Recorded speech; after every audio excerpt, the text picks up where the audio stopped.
भुलक्कड़ बहू। कल ये तेरी बीवी फोन सब्जी की दुकान में भुलाई। वो तो भला है कि पहले भी 5 बार भूल चुकी है, तो लोगों को पता है कि ये मोबाइल तेरी बीवी का ही है। अरे तो कौन सा आईफोन है जो लोग दबा लेंगे?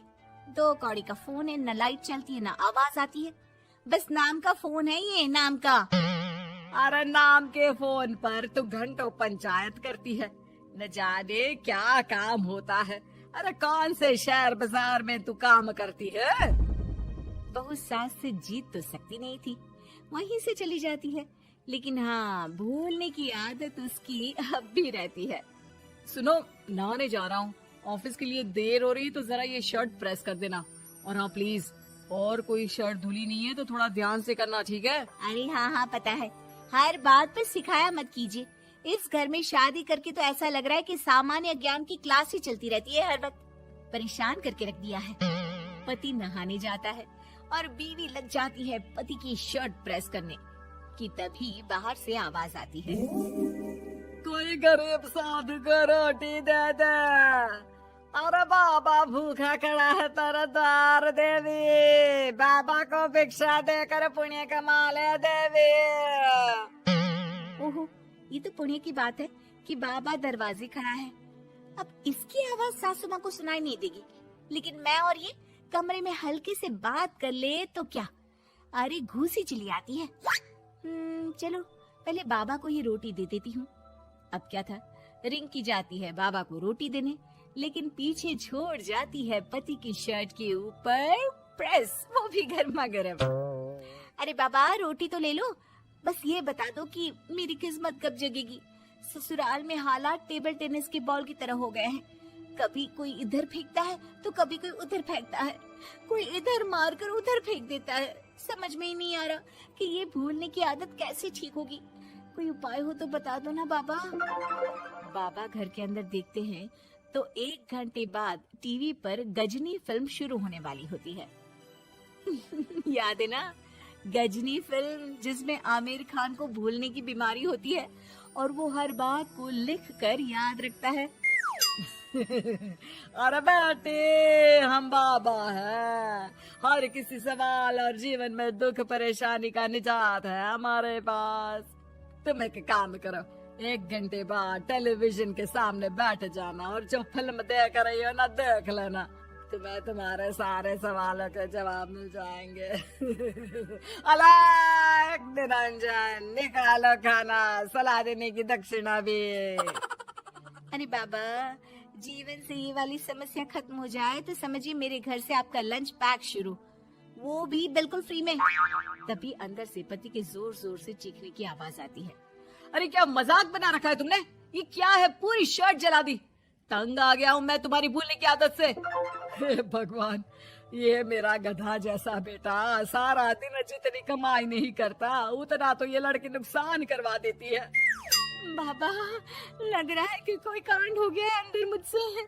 अच्छा मैं ना 1 घंटे बाद बैठ जाऊंगी फिल्म देखने, विदा लीजिए अब तो आप। जैसे ही वो घर के अंदर जाती है, सामने पति खड़ा होता है फटी शर्ट पहनकर। माफ करिए, पापा आ गए थे दक्षिणा के लिए। अब कर्म और धर्म का लेखा जोखा भी तो संभालना है ना जीवन में, तभी तो चली गई थी उन्हें रोटी देने। वैसे खुशी की बात है, बाबा ने कहा है कि 1 घंटे बाद टीवी देखना, और टीवी देखते ही मेरी ये बीमारी का निजात निकल जाएगा। हाँ, और जो नुकसान हो गया है यहाँ, वो क्या तेरा जोगी बाबा भरेंगे? देखिए प्लीज, शर्ट बदल लीजिए ना। नहीं, आज तो मैं ऐसे ही जाऊंगा ताकि लोगों को भी पता चले कि कैसी भुलक्कड़ बीवी के साथ निभा रहा हूँ मैं। शुक्र मानो कि छोड़ा नहीं है तुमको। पति की ये बात तो अब रिंकी के तन बदन में लग जाती है। वो सोच लेती है कि अब किसी भी हालत में वो अपनी ये भुलक्कड़पन की बीमारी को खत्म करेगी।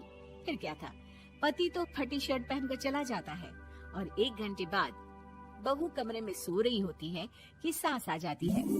अरे भुलक्कड़, तुझे तो फर्क नहीं पड़ता, लेकिन हम लोग परेशान हो चुके हैं।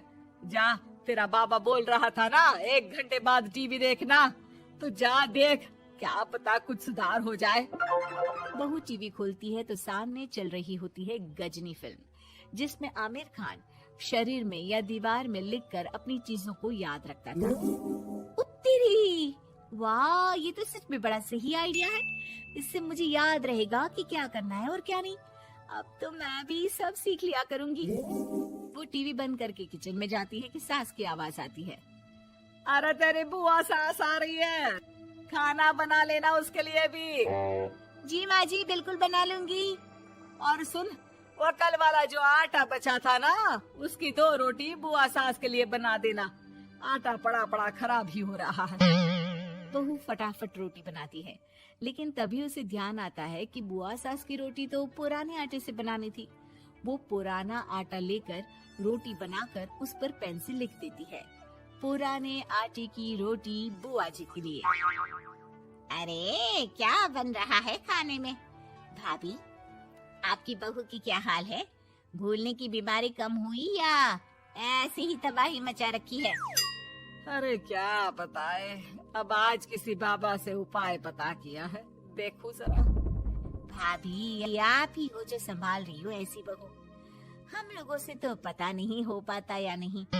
तभी वहाँ बहू आ जाती है। हाँ, तभी तो मैं इनकी बहू हूँ, आपकी नहीं। वैसे मैंने तोड़ निकाल लिया है। अब क्या था, बुआ सास जैसे ही खाना खाने बैठती है कि सास बोल पड़ती है। बहू, याद तो होगा नहीं जो बोला था? याद करो, बुआ के लिए कौन सी रोटी बनानी है, कहा था ना मैंने। जी, सब याद है, सब कुछ। ये लीजिए। लेकिन जैसे ही बुआ सास की रोटी उनकी प्लेट में आती है, वो जोर जोर से चिल्लाने लगती है। अच्छा, तो ये टोटका बताया है तेरे बाबा ने, जो कुछ भूलो लिख लो, क्यों? बहू को लगता है कि बुआ सास तारीफ कर रही है। अब क्या करे, याद रखने के लिए कुछ न कुछ तो करना होगा ना, वरना रोज रोज ताने बोलियां खा खा कर तो मैं परेशान हो गई थी। तो क्या कहा तेरी सास ने? बासी आटे की रोटी बुआ सास के लिए? है? बाबा, अरे हाय, कैसी बात कर रही हो ननद रानी, मैं ऐसा क्यों बोलूंगी? ऐसे आपको कैसे पता चला? क्योंकि तेरी भुलक्कड़ बहू ने ये लिखा है। बहू सबके सामने वो रोटी रख देती है जिसमें लिखा होता है, बुआ सास की रोटी बासी आटे की।